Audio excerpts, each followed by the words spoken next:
we have a program called Motel Gita. I don't know if you heard about it. Mm-hmm.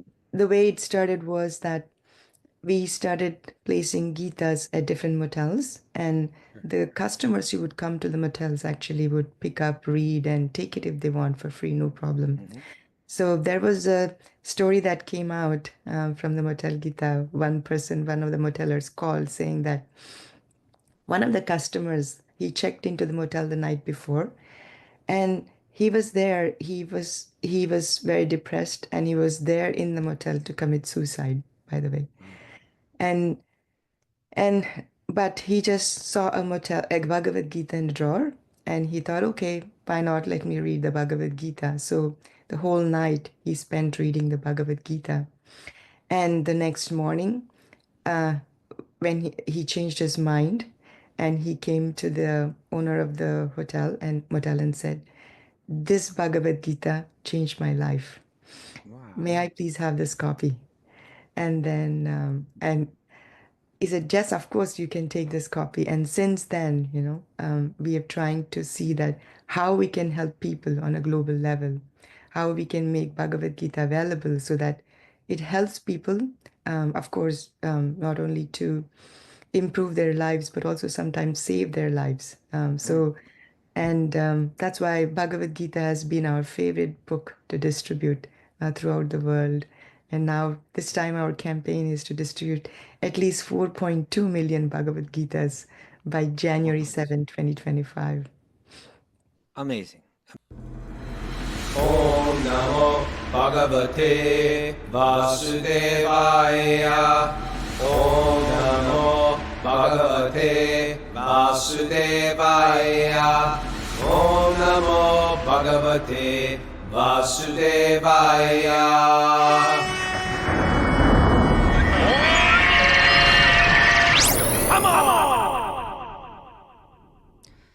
Live from Sri Mayapur in West Bengal, India. This is Wisdom of the Sages, the daily spiritual podcast. I'm your host today, Kaustubha Dasi, as Raghunath is jumping on a plane as we speak to go to Brazil for a tour with the band Shelter. And Mara is taking him there, so she's not here today either. But we're lucky to have the always dependable Linda here spinning the dials today. Linda, welcome to the show. Thank you, Prabhu. Always happy to serve the community, however. Thank you so much. And today's a special edition of Wisdom of the Sages. Today is that yearly special holiday. It's the holiday season. And for Bhakti yogis and readers of the Bhagavad Gita, today is the Gita Jayanti, the day that the Bhagavad Gita was spoken by Krishna to Arjuna. So we always celebrate this day in different ways. Today I got together with some friends and we read the entire Bhagavad Gita together. It was always a very satisfying experience. It took us we just did the English translations, and it took us, I think, just under 3 hours. But everybody just feels like fresh afterwards, like fresh and elevated. It was joyous, actually. And so we celebrate this day in different ways. We like to read from the Bhagavad Gita, but we also try to distribute the Bhagavad Gita on this day, and every year we try to promote this a bit, that there's a campaign to distribute lots and lots of Bhagavad Gitas all around the world. Today we'll bring on Vaisesika Das and Malini Devi Dasi, who are two people that head up this campaign. But before we go there, Linda, could you share any important announcements that we may have? Yes, thank you, Prabhu. I'm happy to. So we've got an in-person Bhakti Recovery Group meeting in Philly tonight from 7 to 8 p.m. at the Bhakti Garden. We also have daily Bhakti Recovery Group meetings that can be found online at bhaktirecoverygroup.com. And we've got the final call to join our Wisdom of the Sages Light on Wisdom retreat at Govardhan Eco Village, the 12th through the 24th. If India has been calling to you, this is a perfect time to respond and join Wisdom of the Sages for this incredible getaway in a really peaceful Zen-like place in India. So go to wisdomofthesages.com to find more information and register. Okay. I believe also that we need to announce that tomorrow there is the show at the regular time. Correct. And then I think on Friday will be a day off. Good point. So for the rest of the week, we've got Thursday at 7 a.m., Friday off, Saturday Q&A day, 8 a.m., Sunday off. Okay. And what was it? Oh, and Saturday, I think, is the first day for registration for Correct. the For sage sage groups, groups.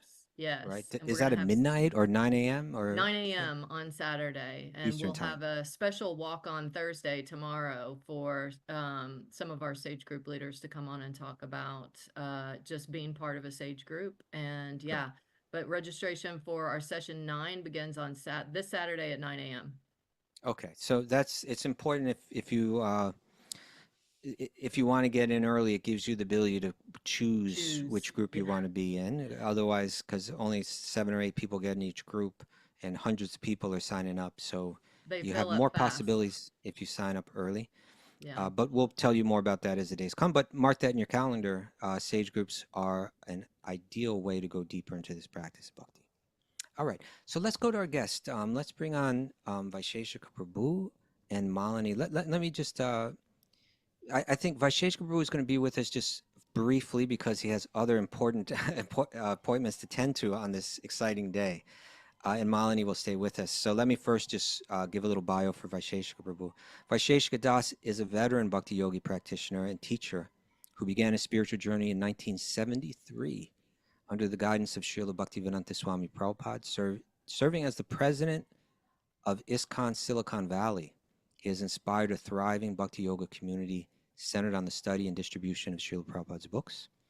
He is an author and a mentor known for his practical teachings, including his book, The Four Questions, which offers tools for spiritual growth in modern times. He travels globally, sharing the timeless wisdom of the Bhakti tradition and uplifting spiritual aspirants worldwide. Vaisheshika Das, it is Vaisheshika Prabhu.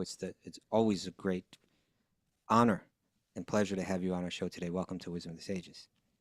Same to you, Kaustubha, and it's always great to be on Wisdom of the Sages. Great to see you all. I always like to share that Vaisheshika Prabhu is one of the people that I really admire and I go to for advice. I try to model my life after in whatever ways I can. And I see him as practically the embodiment of like a living Bhagavad Gita. He has the entire thing memorized. He can speak to it from all different angles. And most important, he really lives its teachings. So we're very honored to have you here today. And we also have Malini, and Malini is a member of that ISKCON Silicon Valley community. And one of her services there is to really head up these programs to help distribute Bhagavad Gita widely. So Malini Devi Dasi, welcome to our show. Thank you, Prabhu. Such an honor to have you here, have me here on this call. We've had you on the show before briefly, I believe. Yes? Or have we only talked about you a lot? I think it's the second one. Second time. Okay. So you hang on, Malini Devi Dasi, and we'll get to you. And especially we want to hear from you about the ways that our listeners can participate by donating Bhagavad-gitas. It's a really easy way to touch lives in ways that we may not even know. But Vaisheshika Prabhu, could you just speak a little bit about maybe just your own appreciation for the Bhagavad Gita and maybe share something about today's, or maybe not just today, but this season's campaign to distribute Bhagavad Gita? I like the whole idea of the Bhagavad Gita because it's really tuned to the human mind and heart. It's a song, and we live by songs, actually. Is an idea behind the Vedas. It's all musical. Gayatri means the song that uplifts us. It delivers us from the world. Mantra is a kind of a song we make to ourselves for doing meditation, and it's the sound. And so Bhagavad Gita really means the song that's coming from Krishna, from God. Who wouldn't want to sing that song?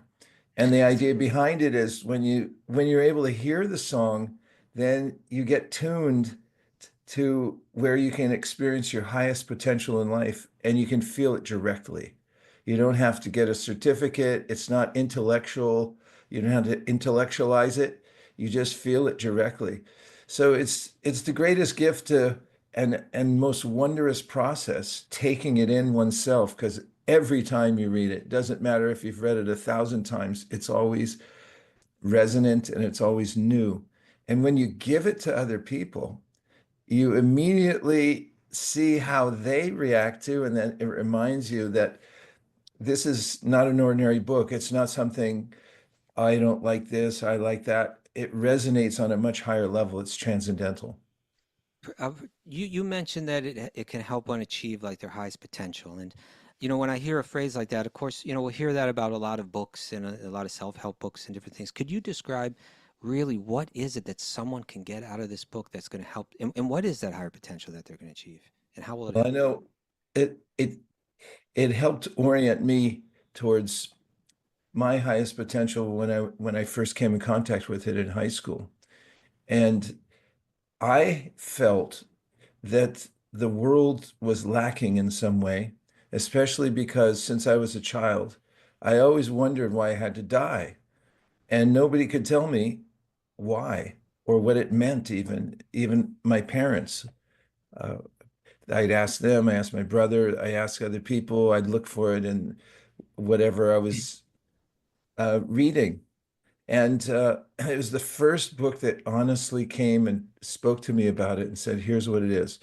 And so potential means, according to the Bhagavad Gita, to realize that we're not part of this world. This world is a classroom. It's not meant for our permanent stay. And if I miss that part and I invest myself in trying to be happy in this world through uh, creature comforts or getting aligned, that sort of potential still leaves one with this uneasy feeling that, wait, the rug's going to be pulled out from underneath me. So the Bhagavad Gita points us that there's a categorical difference between us as spiritual beings and the body and all our life situation. And because of that, we can work in the world in an enlightened way and realize our potential spiritually and materially. We can act in ways that we couldn't before because we lacked perspective. Hmm. Okay, beautiful. So, maybe you could just share any thoughts that any Bhagavad Gita teachings or thoughts or verses, even the Sanskrit, maybe just something that you can share with us to give us a taste of what you taste when you read the Bhagavad Gita. I mentioned about this direct experience, and in the Bhagavad Gita, Krishna says, Pratyaksha dharmyam, that the perfection of any spiritual practice is one that you can experience directly for yourself. You don't have to change your location. You don't have to change your style. You can be who you are, but once you're in touch with it, you know for yourself, just like when the sun comes up. Nobody has to come and tell you, oh, the sun came up. You can see for yourself. And so the Bhagavad Gita gives this very understandable way of imbibing spiritual practice. And spiritual practice is something Krishna says in the Bhagavad Gita, pratyaksha. It's very direct. And then the Bhagavad Gita, Krishna gives these ways of seeing the world so that you don't step in a trap. It talks about the three modes of material nature. And the first time I read the Bhagavad Gita, through the perspective of this idea of these three modalities and their effects on us, I was more deliberate in the way I moved in the world because I could understand, oh, I recognized that environment or that activity as the mode of ignorance or the mode of passion. And as an example, in the mode of passion, Krishna says in the Bhagavad Gita, it's like nectar in the beginning and poison at the end. And I could relate to that because I had had experiences in my life where, oh, that's like nectar. And then later, it's, why is it so terrible now? I think we've all had those experiences. Yeah, these are commonsensical, very relatable principles that Krishna gives in the Bhagavad Gita. And then you start thinking, oh, yeah, this book knows what it's talking about. It's about me and my relationship with the world. So that direct experience and the way of navigating the world is very clearly there in the Bhagavad Gita. That is such a huge revelation. Like there's an entire chapter and then lots more dedicated to understanding these three like modalities. This idea that there are unseen forces in this world, right? I mean, we all accept that there's unseen forces. There's radio waves and there's gravity, but we can see the effects of them. And the Bhagavad Gita is just saying, hey, think about it. Here's this ancient text that's saying that these three realities, there are unseen forces that affect our perception. They affect our emotions. They affect our ability to think and to operate in this world. And they're they're kind of they're kind of seeping into our mind at every moment through anything that we're perceiving through the senses. And the Bhagavad Gita is like saying, if you can recognize this, you can really begin to curate your life, in such a way that you're able to think more clearly and gain control of your emotions and really, I suppose, as you were saying, become like reach your highest level of potential. Otherwise, we're very much victimized by these subtle unseen influences, and we can be largely walking around kind of clueless in this world. So it was, for me, that was like a huge revelation, that piece of information and the analysis of it. But I know that you don't have too much time here, but is there anything that personally you would like to share about Bhagavad Gita today? Any thoughts or any thoughts for our listeners? Yeah, two things. There's a question answer format in the Bhagavad Gita. It's very relatable, and it takes place before a battle. So Krishna's talking about how to perform yoga, how to be connected to the Supreme in all circumstances. What could be more stress inducing than being on a battlefield? So we're in the battlefield of life, and it's very relatable on that level. And a question that Arjuna asked Krishna is, what's the symptom of somebody who's fixed in consciousness? And this is one of my favorite sections of the Bhagavad Gita, where then Krishna talks about the ways in which when you're able to experience happiness within, he says, Atmanyeva Atmana Tushta. Tushta means satisfaction. A person who's fixed in consciousness is able to repair to this inner vision of, I'm not this body, but experience one's own consciousness. And then the presence of the supreme consciousness.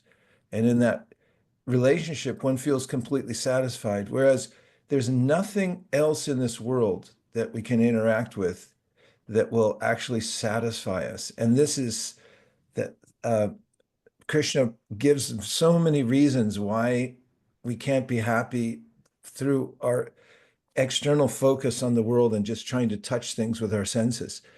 And that becomes a guiding principle for somebody who reads the Bhagavad Gita. And a second thing I'd like to say is that I just want to mention about Malini Devi Dasi, because she came into the role many, many years ago of the co-leader of this distribution, and she does it all year long, and she does it herself. Not only does she help organize one of the most successful organizations in the world for distributing the Bhagavad Gita, but she also goes out and does it herself.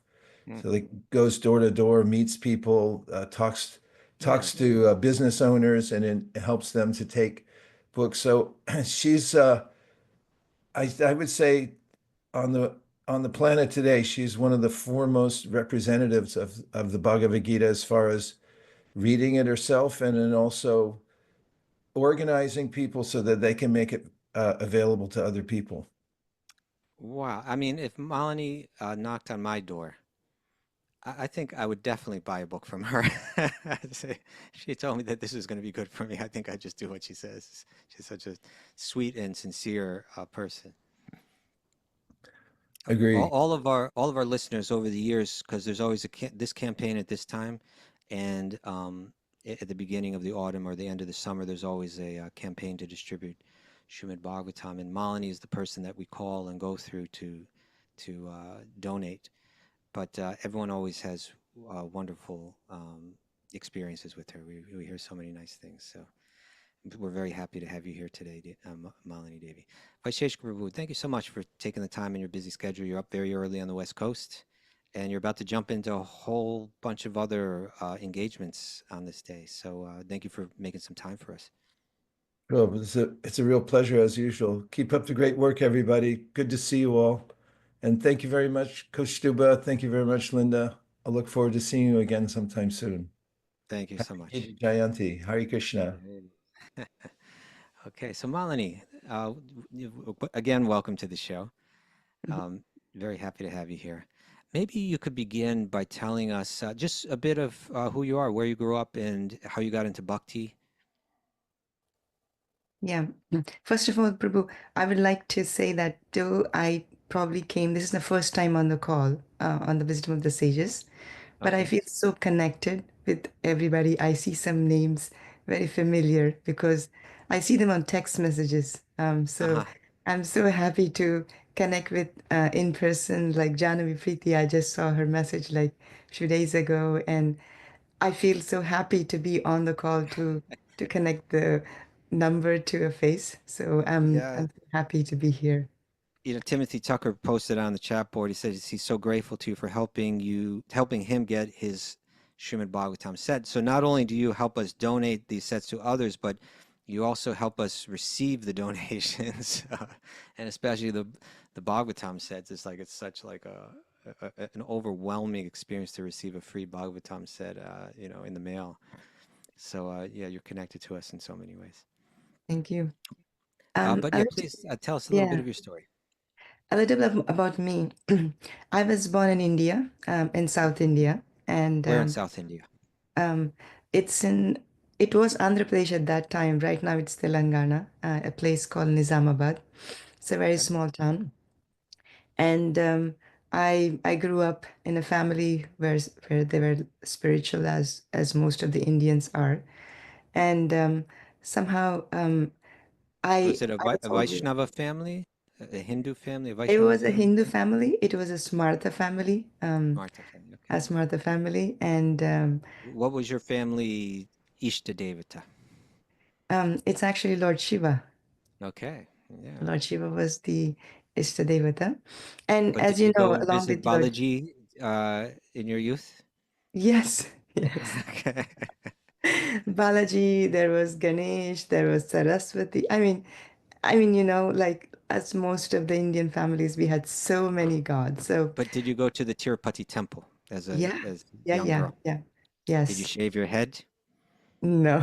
Okay. Actually, in the Smartha family, women never shaved heads, so it was only Okay. the Not men. even a Tirupati. Okay. No, no, Okay. only some, but yeah, so they didn't shave, so I didn't shave. Okay. But I remember I walked up the mountain. Nice. It was a really nice experience in Tirupati, Hmm. and I was God-fearing because I was afraid that oh, if I didn't do this, I did what happens, what happens. But later on, when I grew up, I got married to my husband. His name is Srivas Pandit Das. And he introduced me to Krishna consciousness when I came to America here. He was already here Uh-huh. at that time. And just um, as a when I was growing up, I never finished a book in my entire life. You didn't go to college? I did, but I only read the most important parts of it, but I Gotcha. never finished the Okay. book end to end. And I always thought like, oh, this is not for me. But Bhagavad Gita was the very first book I read, cover to cover, page to page, Okay. um, all the way. As I mentioned, I was God-fearing, so I thought, oh, God means I have to do this, that. But when I started reading Bhagavad Gita, I figured out that you don't have to be God-fearing, but you could be God-loving. Mm-hmm. And it made so much of sense to me. So that was the turning point where, along with my husband's association and reading Bhagavad Gita, actually I developed some taste for Krishna consciousness. Nice. Have you sent any cases of Bhagavad Gita back to your old home neighborhood? Yes, yes, yes. That's great. We sent some cases. We sent some Bhagavatam sets too to my hometown, Okay, where now there is a small center. There's no temple yet there, but there's a small center there. nice. And so when you came to the United States, is the Northern California the first place that you is that considered Central California or Northern California? I think this is the Bay Area. The Bay Area, Yeah, it's a Bay Area. It's somewhere in between. I think it's between North and kind of in the South, middle. Yeah. Central. Yeah, yeah, Is that yeah. where you I first landed in settled? Bay Area ever Okay. since I'm here. At what age? I came here when I was 22. Okay. And is that was to get a job here? No, I came because I got married to my husband. So Oh, so you met him back in India. yeah, It, yeah. It was an arranged marriage. So mhm. And then did his job brought him to yes, Silicon Valley? yes, Okay. yes, And yes. then when you got here, you connected with the community there in Silicon Valley and the Bhakti community and Vaisesika Prabhu. Yes, yes. Yeah, this is where I got connected to Krishna consciousness and try and I started. This is my home temple as well. Your home temple. Yeah, yeah, yeah. And did Vaisheshika Prabhu make a big impression on you early on when you got there? Yes, actually, when I initially got here, Vaisheshika Prabhu used to have small home programs at his home. It was really sweet program Mm, because there were like about 10 or 12 devotees used to come to that program. yeah. And we used to read, we used to chant together. And then, of course, later on, the program got so big. And I developed the taste of learning Bhagavad Gita shlokas, chapters, and everything from that program. And that's how actually I've been reading regularly Bhagavad Gita under his Oh. guidance and learning Okay, also. so it became a very educational experience for you. Yes, yes, yes, More a community experience, but also then a real educational experience. yes, But yes. it seems like that's developed still further to where you really found a service, a purpose, a dharma, your own way of serving Krishna and serving humanity through these kind of book distribution campaigns. How did you step into that? How did that develop? There, I think way in I think 2003, there was a devotee. His name is Paramakaruna Prabhu. I think right now he lives in Florida. He used to do college preaching. He used to go to universities, different universities, set up a table, do some little Harinam and Mhm. distribute books. Once I asked, "Can I come with you?" And he was going to UC Berkeley because I had no idea how to distribute a Bhagavad Gita or anything like that. Okay. So I went with him. There was a table, and he was a one-man show. He would just sit down on the floor, do the Harinam, and put a table, and some student comes, he would distribute a book. So he said, "You man the table, I'll do the Harinam, the Kirtan." Okay. So there you And go. He while threw he, you. He threw you into it. It's like yeah, the mother bird just throwing the little baby bird out of the nest, and you got to fly. yeah. And then when he came, and when a student came and he was doing the Harinam, and he asked, "What is this?" I just told, "Yeah, this is the Bhagavad Gita. This has so many chapters." And the student says, "Okay, I'll take it." And he took, and he gave me a $20 donation, and without me putting any effort in there. So I said, "Oh, I really like this." That was the start. That was my first. And then I went and I asked Vaisheshika Prabhu that I want to learn how to do this, what should I do? And that's where he started teaching me because he's the acharya of I'm sure he was happy this. to receive that inquiry from you. Yes, yes, yeah. That Okay, was my beginning. but that was just your beginning. But now you're doing it on such a huge level. How did this? Were you kind of involved at the inception of this idea to do kind of a global campaign to distribute cases of Bhagavad Gitas? Yeah, yeah. I think we've in the beginning we used to have a local goals at ISV. ISV was doing we had always had goals so that we could reach up to a certain level. At the same time, we have a program called Motel Gita. I don't know if you heard about it. Mhm. The way it started was that we started placing Gitas at different motels, and Sure. the customers who would come to the motels actually would pick up, read, and take it if they want for free, no problem. Mhm. So there was a story that came out from the Motel Gita. One of the motelers called saying that one of the customers, he checked into the motel the night before, and he was there. He was very depressed, and he was there in the motel to commit suicide, by the way. Wow. And and but he just saw a Bhagavad Gita in the drawer, and he thought, okay, why not let me read the Bhagavad Gita? So the whole night he spent reading the Bhagavad Gita. And the next morning, uh, when he changed his mind, and he came to the owner of the hotel and motel and said, "This Bhagavad Gita changed my life. Wow. May I please have this copy?"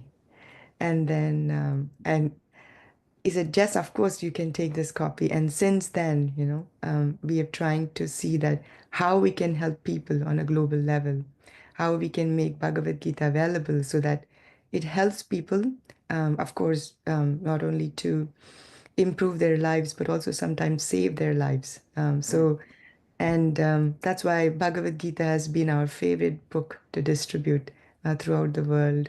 And now, this time, our campaign is to distribute at least 4.2 million Bhagavad Gitas by Oh, January please. 7, 2025. Amazing. Amazing. There's something about the Bhagavad Gita that it's one book among so many Vedic literatures, right? Mm. There's all the Upanishads, and there's the four Vedas, and there's all the Puranas.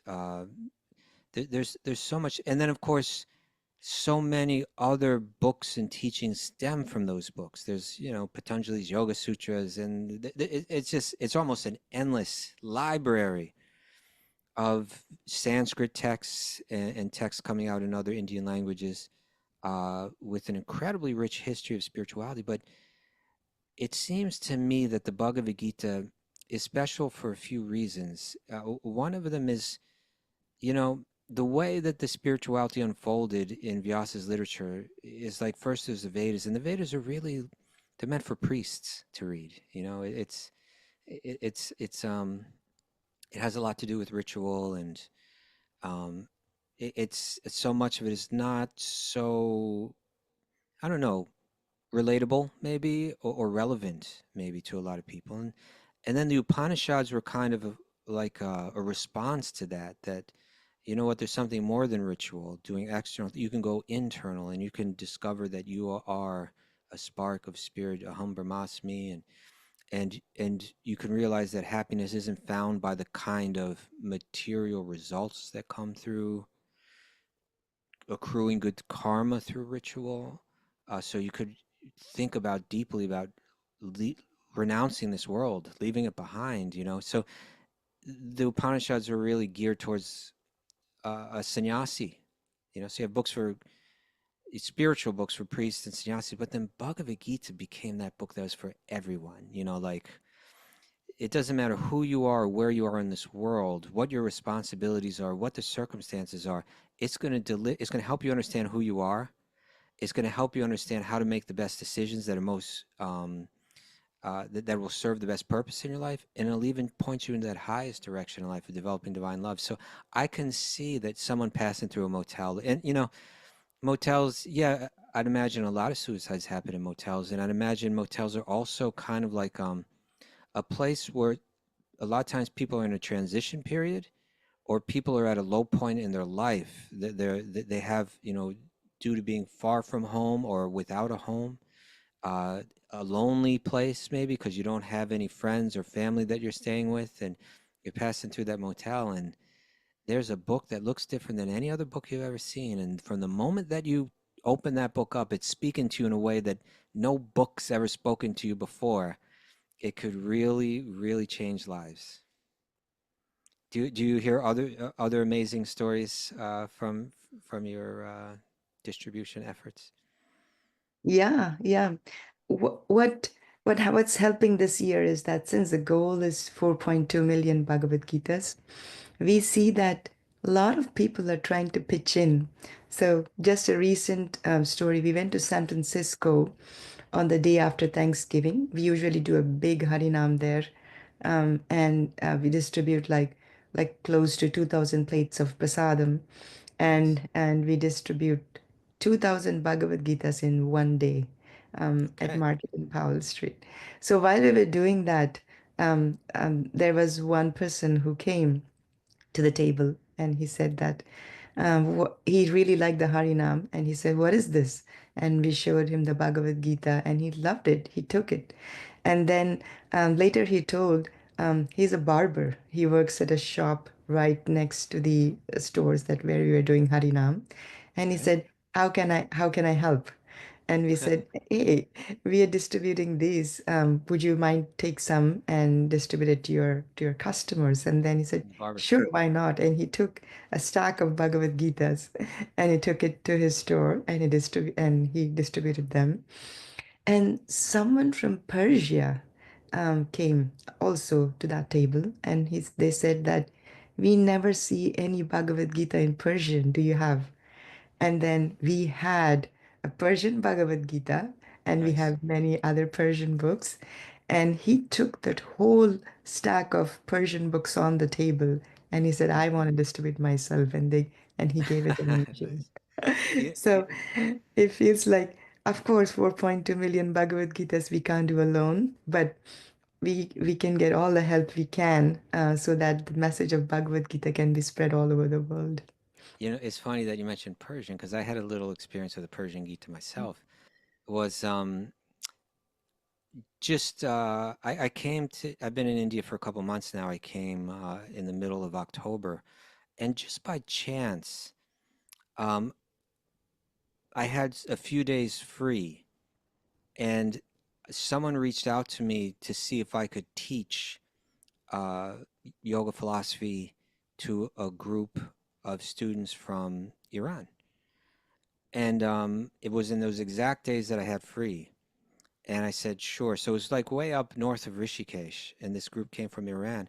But before I came there, I was, it was, I think, a couple days before I left. I was in New York City. I was walking down the street in Brooklyn, and I saw a devotee walking with like a shopping, like kind of like one of those carts that on wheels, full of books. And he recognized me from Wisdom of the Sages. And so we stopped and we had a few words. And he told me that it's his mission. He made it his own personal mission to distribute the Bhagavad Gita in Muslim communities. Somehow he decided that's what he's doing. He travels all around, and that's what he does. And he said I didn't tell him I was going to go teach anyone, from Iran, but he gave me a little set of books, including a Persian Bhagavad Gita and a few other small Persian books with like a bow wrapped around them, like tied together. And he said, "Here, have this." And I looked at it, and he said it's in Persian. And I said, "Thank you." And then I took that, and it made a very nice gift for some of the really sincere students that I had there. So I was like, "Oh, perfect." Just see how Krishna arranges things. Um, so I love one thing I really appreciate about the devotees there in ISKCON Silicon Valley is I can see it's really a place. It's not like an impersonal place where you come into this temple and nobody talks to you. It's like I can see like everybody there has a mission, like they have a way of contributing. They're all really, I find, very learned. They study the books very well and they're excited about it and they're sharing it with each other. And they also like get involved in different ways of serving. I see you have this service, but this service of let's take the Bhagavad Gita and just distribute it in mass. Like, let's get it so far out there that like it would be hard to move through this world and not have it land in your lap at some point, because this is really a noble mission to say, hey, whether you want to believe what's in this book or not, it's something you should be exposed to. You should be exposed to the idea that the body is just a vehicle and the soul is who you really are.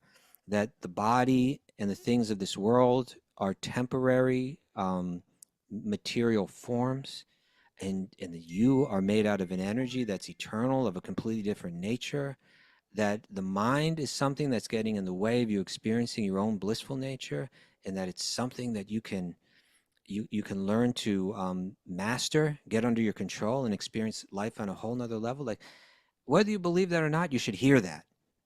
You know, and people won't hear it unless we really get it out there widely. So the idea that you want to distribute like 4.2 million Bhagavad Gitas in the coming month, I think is great.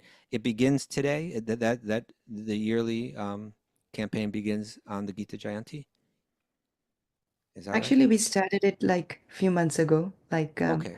after the Bhadra Purnima ends, Oh, you just when begin we it right give. there. Okay. But there's a push on this day, I take it, yeah? Yes, yeah. Today is the most important day, and it continues until January 7th. Okay. Okay. So you're coming to the end of it now. Yes, yes. And how many were distributed in last year's campaign? It was close to 4 million. Um, Okay. So you're just yeah, shooting a little higher this time. Every year, yes. a little bit more. Okay. So why don't we tell people how they can participate? Can you share that information? Yeah, so there are three ways. One is that you can get a case of Bhagavad Gita yourself. Hmm. And one case of Bhagavad Gita has 24 of them. Okay. And it just costs a little bit, about $120, including That's how shipping. much? Yeah. Yeah. And the second one is that you could sponsor a case for someone, Hmm. and we can send it to motels and prisons. I didn't tell a story about prisons, but if I Let's have hear time, that. maybe I'll Yeah, go share ahead. Let's later. hear. Okay, we'll Okay. save that for after they give the information, then let's hear the prison story. Okay, okay. So I got a letter from the prison just recently saying someone, The I president? resident, yes, Oh, I thought I you said got the a letter president. from the prison. Okay. Okay, a resident of a prison, an Yeah, inmate. element. Yeah. I said, I heard about Bhagavad Gita, and some of the other people may have a copy in the prison, and they got just a glimpse of it.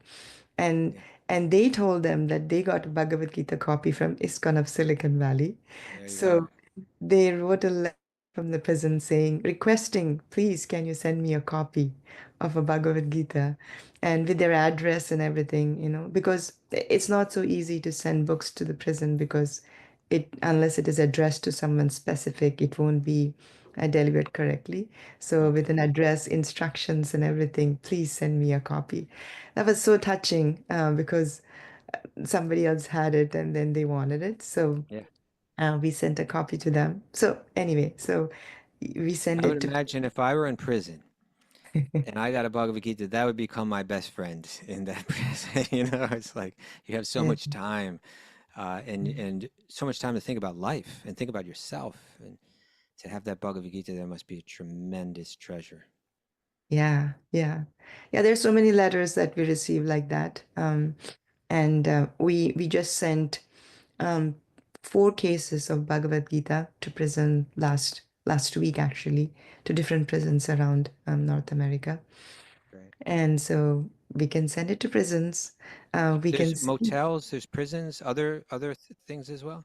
We're also sending to South America this year, the Bhagavad Oh. Gitas to South America. As you know, during the campaign for the Bhagavatam as well, we sent it to South America. Hmm. People in South America are really, really sweet. They really They're are. they're really are sweet, and they're looking for a Bhagavad Gita, but due to the economic conditions there, they cannot actually afford much of these books.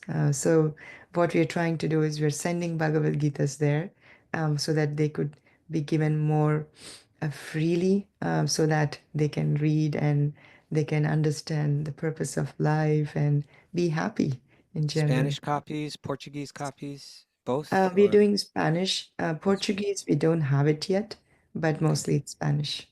Okay. Nice. Yeah. Do you know what countries you'll be sending them to? We have I think at least we have countries of at least quite some, actually, I would say at least Okay. 15 Oh, so many. different. Okay. Yeah, we have a system developed now where we can send it to different countries within within South America. Can someone choose their country that they would like to have their case sent to? Sure. Yes. Okay. Yes. Yeah. We will do cases because it's hard to send individual books there, but we Sure. could send cases. And again, one case of Bhagavad Gita you can sponsor for $120. Hmm. And the third option is that you can get a Bhagavad Gita for yourself or anyone from your family, friends, or anything. It's about $10 a Gita, including shipping. Yeah, that's So, so very reasonable. It's a book that in a bookstore, might cost 20, 25, $30, I suppose. Or is, yeah. these are the softbound copies or hard? Yeah, softbound copies. If it is Oh, yeah. including shipping, yeah, it costs about $15. Yeah. And if you would like, you can text this number, Okay, which I here we will go. answer. Yeah. It is 669-289-5563. Number again, 669-289-5563. And you Okay. can text, WhatsApp, call, whatever you like. Okay, so if you know what you want to do, hey, I want to send 2 cases of Bhagavad Gita to one to Colombia, one to Venezuela. Um, where do I send the money? And please send it there. That's you can just send a text like that. Yes, yes. You send me the text and I will send all the information on how you can send the money, etc. And then if Um, they have any questions, they can call you and they can speak to you personally. anytime, anytime. Anytime. Okay, great. The only thing is I'm in West Coast, so I may not be able to answer the East Coast timings, but I'll definitely call you back. What about other European countries and so on? Is that won't be possible? Um, we will, I mean, at this time we don't have that, but if somebody really wants, we can still do it as Okay, well. that's great. And Canada? How about Canada? Canada also, yes, we can do. Okay, great. So Linda will share that number in the description of of wherever you find this podcast. In the description of it, you can Yeah, find that we'll put it number. in the show notes. Oh, in the show notes, that's what we call Yeah. it. Yeah. Okay. So now we know how to participate. I will personally distribute at least 2 cases. I'll be getting in touch with you shortly after the show, and and I'm always happy to participate in this. It really is. It's people talk about trying to do something good for the world, good for other people. This is a way you can do something really good. It's going to reach a lot of people, and you really have no idea how much of a difference it can make in someone's life. Sometimes these books, they pass through many hands and they change many lives. Sometimes they sit on a shelf for years and years and years and years and years. And then at a certain point, someone comes along and picks it up and it changes their life. There are endless stories like this, huh? Yeah. I wanted to say one Yes, last thing, if it's okay. please. Of Um, course. when I usually go out on book distribution every weekend, and last summer I went to Denver, Colorado, to Okay. distribute books there. And I went there to a farmer's market, and I was showing a Bhagavad Gita to somebody, and I asked them, "Have you heard about yoga meditation before?" And they said, "Yes." "How did you hear?" They said, "I heard it on Wisdom of the Sages." Okay, very good. I usually meet a lot of people like this where I go and present books on yoga Yeah. meditation and they say, I heard it on Wisdom of the Sages. So I just want to thank you for spreading the message of yoga meditation already so that it's very easy step for them to take a Bhagavad Gita or Srimad Bhagavatam. So thank you for Well, I that. think I love the idea of the ISKCON Silicon Valley community working together with the Wisdom of the Sages community and doing what we can to serve. So that's great. We have a few more minutes. Would you like to share any thoughts or appreciation or favorite verses or anything from the Gita that really touches you? Um, there are two verses in particular that I like in Bhagavad Gita. I mean, Bhagavad Gita is sweet everywhere. It doesn't matter where Of you course. get it. But Can you chant one the is that, Sanskrit for us? yeah, It is Ananyas Chintayantu Mam Ye Jana Paryupasati Tesham Nityabhiyuktanam Yogakshemam Vahamyaham. That says that you do your best, and then whatever is the missing part, Krishna will actually supplement it. So that's my favorite verse because I don't need to worry about what's missing. I only have to worry about what I can do the best. So that always sticks with my heart, and in every endeavor I try to do, I try to remember that. That was one. And the second one is that Krishna says in the 18th chapter that one who shares this secret or the message of Bhagavad Gita is the most dear to me.